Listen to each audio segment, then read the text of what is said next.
All right, it's Friday. It's freaking cold. It's going to be raining soon.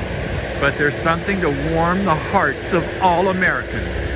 We Energies, our energy company, is installing the pole, the electrical pole. This has been discussed before, but you have to get on their list. They do not install poles in the rain. And since it's going to be raining at 11 o'clock, we didn't know exactly when they would show up.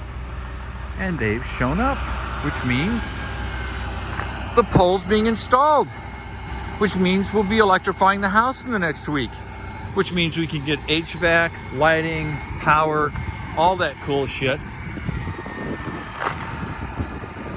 Now, apparently they do not use concrete to put these poles in.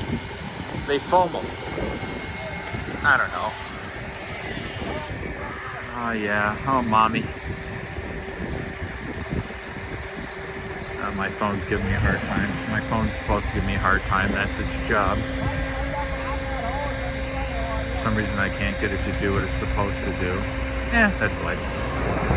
So, power is going to come from that pole, come over to this pole. They're going to then run it down the pole and realize we dug underground for the wiring. And then you can see where the wire comes out. It will come this way, across the road, into the house. Woohoo! That's awesome. Yeah. The electrical line's going in. That means I can get my house energized. And it's cold, which we need heat to do the drywall and the taping. Oh yeah, this is great. So, just a short 2-minute video. Do well. I'm cold. Bye.